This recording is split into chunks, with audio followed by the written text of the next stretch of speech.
నిన్న నిన్న సాయంత్రం ఇంటికి పోయేటప్పుడు నీళ్ళు ఏం లేవు పొలాల. ఇక పొద్దుగాలు లేచి వచ్చేవారికల్లా ఏమంటే ఇగో ఇది పొలమేనా ఇది? ఇక ఏం చేయాలి? ఇది గంగలో పోయింది, మన ఎట్లా పోయింది, ఇది పండుతుందని గ్యారంటీ ఏమున్నది? గెట్ల మీదకెళ్ళి మునిగి ఇక పొద్దు మీద వరకు ఇది ఒక కర్ర ఉడకగా అనరాదు. ఇక మొత్తం గంగలో పోయింది ఇది పొలం. ఒక్క కర్ర అంటే ఒక కర్ర ఉడకగా అనరాదు ఇది పొలం. ఇక పొద్దుగా వరకు అలా చూస్తే ఏమి కారాదు. ఎందుకంటే ఆ బండ మీదకి వెళ్ళి నీళ్ళన్నీ వచ్చి కుంట్ల పడతాయి. అటు ఈ బండ మీద నీళ్ళు అన్నీ కుంట్లకు వస్తాయి. ఇక ఈ చెర్రకు వచ్చి చెర్లు నిండుతుంది.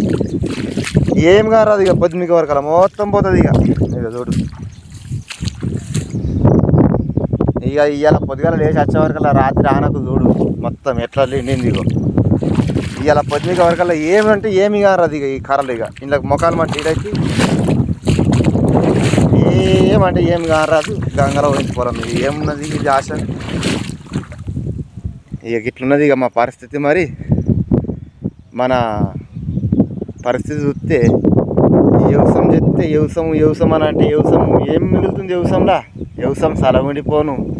ఈ వ్యవసాయం చేసుకునే బాధలే మన ఎండ్రీ గింజలు బుక్స్ వచ్చింది న్యాయం ఉన్నది. వ్యవసాయం చేసే వాళ్ళని లాభం ఏం లేదు.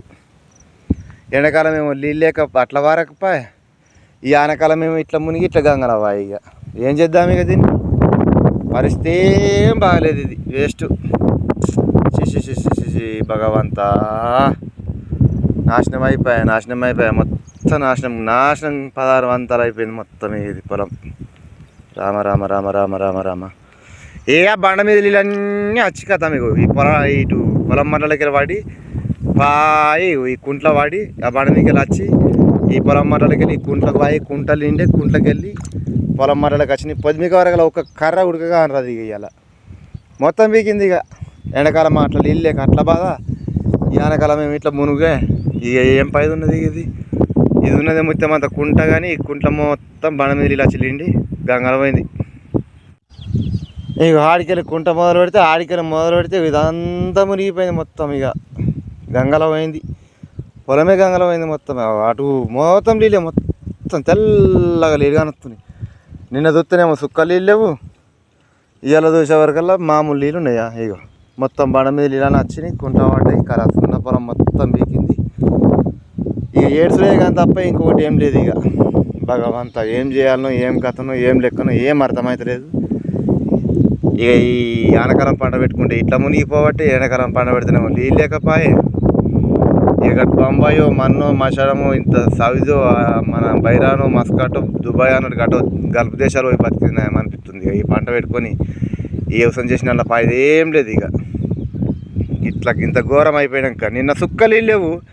ఇవాళ వచ్చే వరకు గినిగానం నీళ్ళు అయినాయి. మొత్తం పొలమే మునిగిపోయింది. ఇక 10 వరకు ఒక కర్రనే కారాదు. ఇక మొత్తం ఇక ఇక్కడ ఉన్న లాభం ఏం లేదు. ఇక జర్రంతా వారుతుంది అలుగు, జర్రంతా వారుతుంది. ఉన్న పొలం మడ మొత్తం మునిగింది. ఎంతగానో వారుతుంది అని అనుకుని వచ్చే వరకల్లా ఇది మొత్తం అంతా అలుగు వెళ్తుంది. ఇక ఏమున్నది? ఇక 10 వరకల్లా మొక్కలు అంటే అలుగు వారుతుంది. ఇది ఆ గడ్డ ఈ గడ్డ పట్టుకుని వారుతుంది. 10 వరకల్లా పొలం ఒక కర్ర ఉండదు. అంత గంగలో పోతుంది. ఇక నాశనం అయిపోయింది. వ్యవసాయం నమ్మని ఇక పోతున్నాయి చూడు. ఇక నీళ్ళు మొత్తం నిండుతుంది. ఇక కుంట మొత్తం ఇక గంగలో పోయింది. ఇక పొలం మొత్తం నాశనం అయిపోయింది. అది ఏం ఆశ లేదు, మునిగిపోయింది. ఇక ఆన గుడక వాడుతూనే ఉన్నది ఆల్రెడీ. 10 వరకల్లా మొక్కగలం అంటే అలుగు వాడుతుంది. గంగలో పోయింది పొలం ఏం లేదు. ఇక ఫాయిదా ఇక బతుకు తెరువు గురించి అన్నట్టు ఇంత కూలని ఆలయాలు దొరుకుతుందేమో. గట్టు బొంబాయి మొక్కనన్నా పోయి బతుకుతాం. ఇక ఈడ ఉంటే ఫాయిదా లేదు. ఇక